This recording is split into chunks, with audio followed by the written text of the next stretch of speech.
Akkam jirtu nagaa keessanii kabajamtootaaf jaalatamtoota YouTube chaanelii keenya guyyaa har'aa odeeffannoowwan haaraa yookaanis immoo isin itti gammaduu dandeessan isiniif qabadheen dhiyaadheera.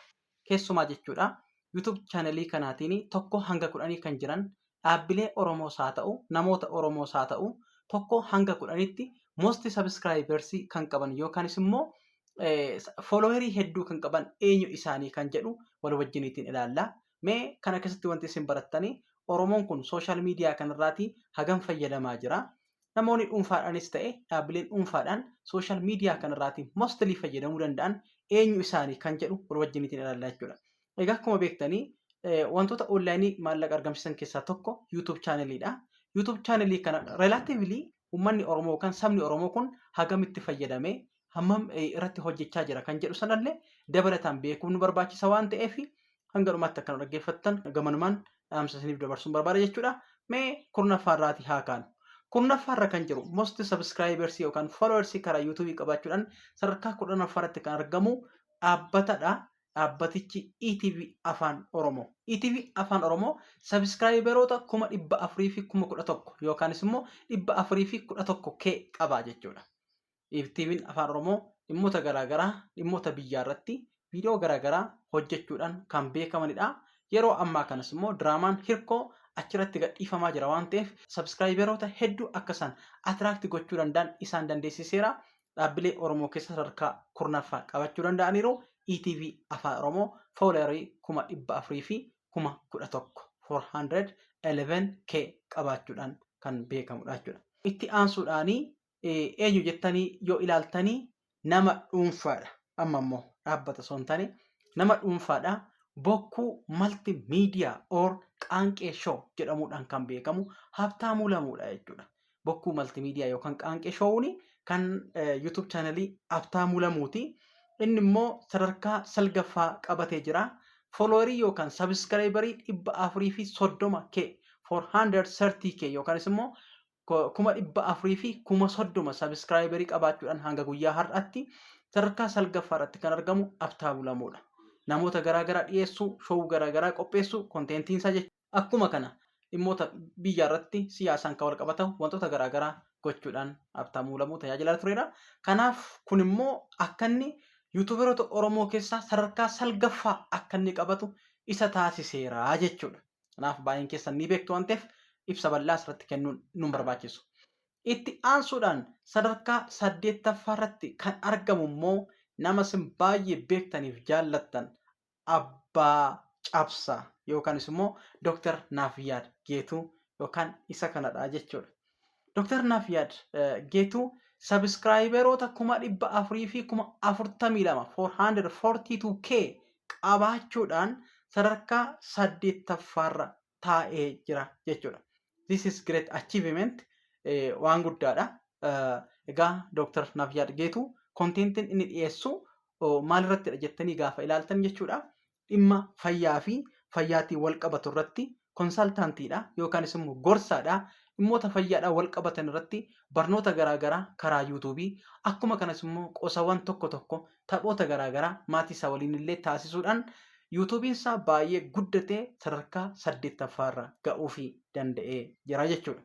Kanaaf inni itti aanu 7ffaan immoo nama dhuunfaa immoo dhaabbata dhalaata kan jedhu wal wajjiniitiin ni ilaalla jechuudha. Inni 7ffaan ammas dhaabbata osoo hin taane nama dhuunfaati. Tarii fiizikaalii beekuu dhiisuu ni dandeessu. Anis illee akkuma kana fiizikaalaatiin nama kana hin beeku. Inni immoo Mohaa Oromoo. Mohaan Oromoo sadarkaa 7ffaarratti argama. Tootaalii subscribers inni qabu Dr. Naafiyaad Geetuudhaan 1,000 qofaadhaan kan caalu 443K followers or YouTube subscribers qabaachuudhaan sadarkaa 7ffaarratti kan argamu Mohaa Oromooti. Mohaan Oromoo konteentii inni dhiyeessu dhimmoota biyyaa wal qabatan akkasuma waan tokko tokkoon sanaa wal qabate eeriyaama biyyaa kan jiran sinii gala yaada. Wantoota akkasii dhiyeessuudhaan beekama. Koomediif keessaan qabu, diraamaaf keessaan qabu, software applicationii barnoota garaagaraa kennuuf keessaan qabu. Kanumaan kan beekamu namni kun immoo YouTube chaaneliin isaa Mohaa Oromoo jedhama. Subscriberii 443 qabaachuudhaan sadarkaa 7ffaa qabachuu danda'eera waan ta'eef baay'ee namatti tola. Kanumaan rileetidii kan ta'e inni kan biraan immoo United Oromiyaa kan jedhamu sabiskiraayibarii 400,000 fi 55,000 qabaachuudhaan sadarkaa 6ffaa irratti argama. Inni kunis mohaa Oromoo wajjiniitiin konteentiin isaanii yookanis immoo dheeraan hojiin isaanii very similar relatedidha jechuu dandeenya. Dhimmoota biyyaa wal qabatan odeeffannoowwan biyya keessaa fi biyya alaa sassaabuudhaan uummata kanaatiin gurra uummata bal'aa uummata Oromoo kanaan gahuudhaan kan beekamu United Oromiyaan immoo sabiskiraayibaroota hamma kana qabaachuudhaan sadarkaa 6ffaa irratti argama. Inni kan biraan sadarkaa 5ffaa irratti kan argamu immoo nama jabaa tokko amantaa musliimaa hordofuudhaan kan beekamu. Amantaa sana keessatti immoo faarwwan amantaa sana ibsan wantoota garaagaraa qopheessuun nama isin beektan Raayyaa Abbaa Macca Raayyaa Stuudiyoo isa jedhu isiniin hin jenne Raayyaa Abbaa Maccaan isiniin jedhee fooloowerii yookaan sabiskiraayibarii walakkaa miiliyoonaa ol qabaachuudhaan sadarkaa 5ffaa irratti argama. 553K qabaachuudhaan sadarkaa 5ffaa irratti kan argamu immoo nama jabaa Raayyaa Abbaa Macca fooloowerii hamma kana qabaachuu danda'eera. Sadarkaa 5ffaa qabateera waan ta'eef baay'ee kan nama ajaa'ibu jechuudha.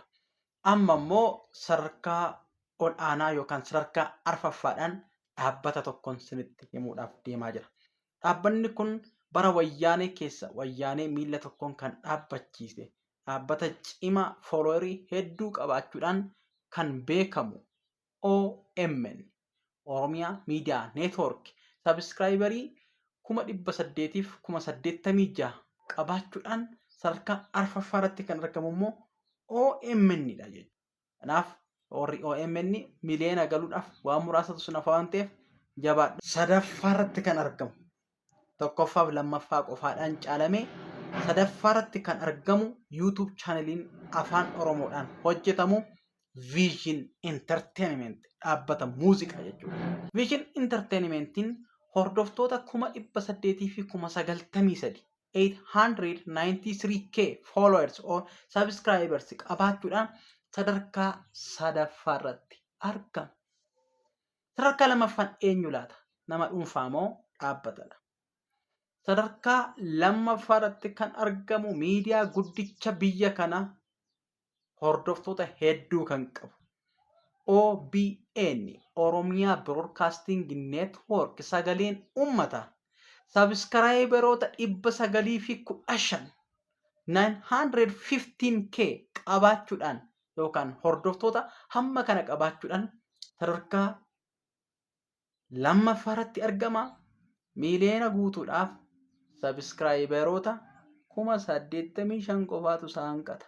Egaa miidiyaa guddaan miidiyaan saba guddaa kun kan tamsaasawwan garaagaraa afaanota 20tiin dhiyeessuudhaan akkuma kanas immoo laayiv istiriimii sadarkaa biyya kanaatti meeshaawwanii fi teekinooloojii sadarkaa isaa eeggate addunyaan har'a irra geesse qabaachuudhaan tamsaasuudhaan kan beekamu OBN yeroo gabaabaa gidduutti miiliyoonaa fi isaa ol galtanii akka saba kana boonsitan waan tokkollee shakkii isinirraatii hin qabu.